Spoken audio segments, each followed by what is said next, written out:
A lot of people think their designs look cheap because of the materials that they're using.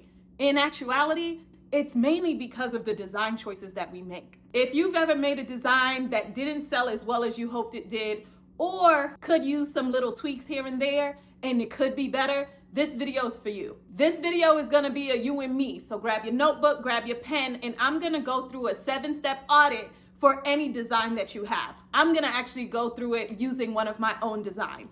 Let's get to it.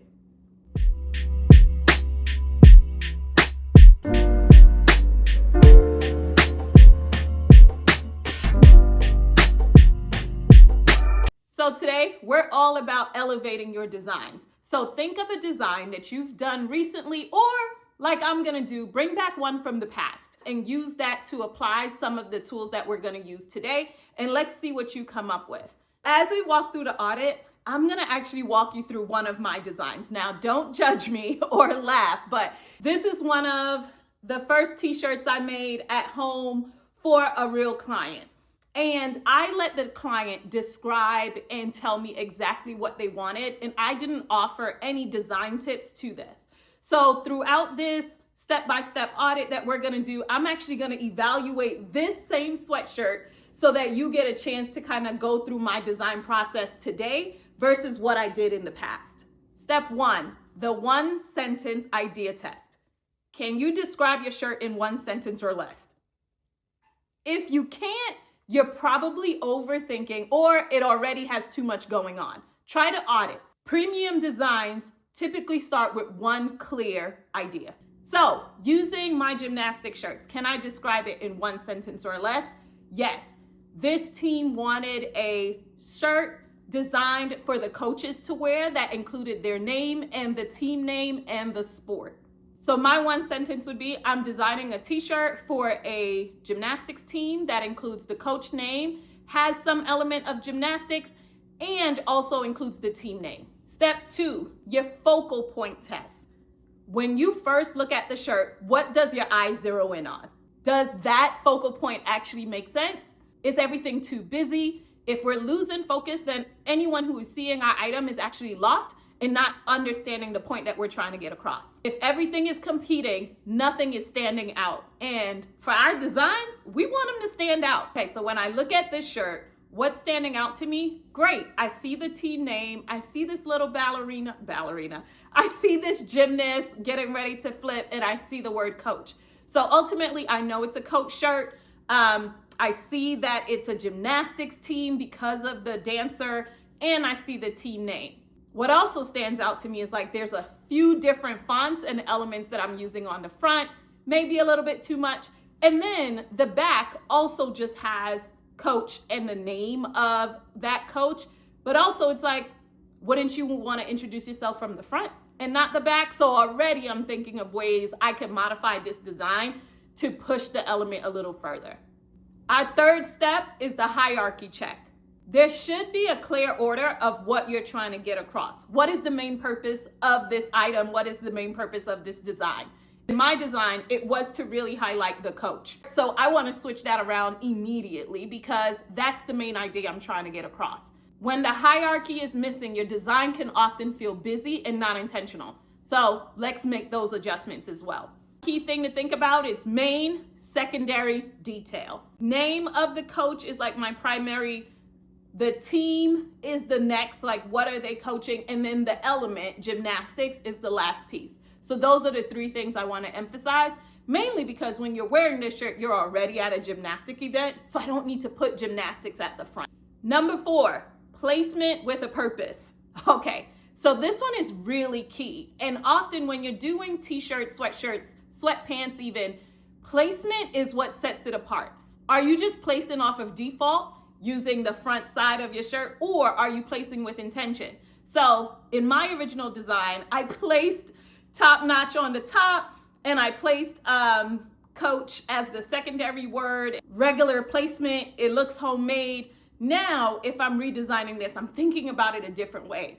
On the back, I have a center design as well. So why am I doing both centered designs on the front and the back? So placement with a purpose, here's some of the changes I would make to this now.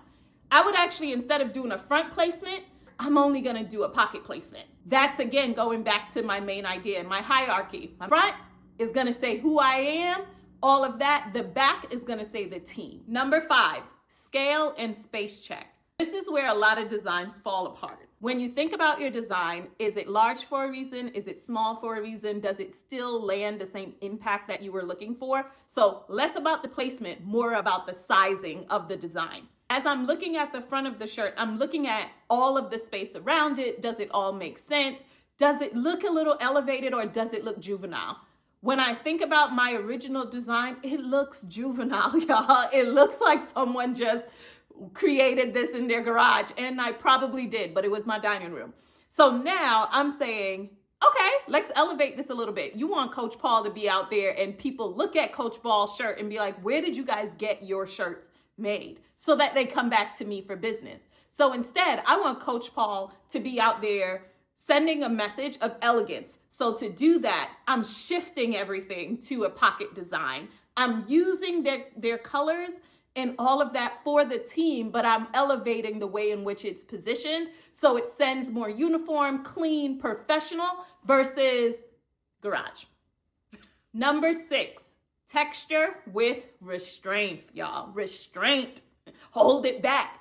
You all know I love to use different types of vinyl. Glitter, puff, flock, brick 600. Give me all of them. I love to use different types of vinyl because I feel like right now, sometimes you see things and they could fall flat. But it's important whenever you're adding texture to kind of restrain yourself a little bit. This is not Project Runway. I remember watching it back in the day. And Heidi Klum will always say, like, you have to edit. This is where some of that editing comes in. Texture should add value, not noise. So looking at my shirt, I have 2 different colors, first off. Already, right? I'm adding a little bit dimension. There's the blue and then there's the silver, and it's on a black shirt. So those are all the team colors. Do I have to use all of them? They definitely wanted a black shirt. So let's keep that. We're gonna stick with the black shirt. Next, do I need 2 different types of shiny vinyl? Maybe not. One could be flat or both could be flat, but 2 different colors. We're on our final step, and this is the most important step. Stop.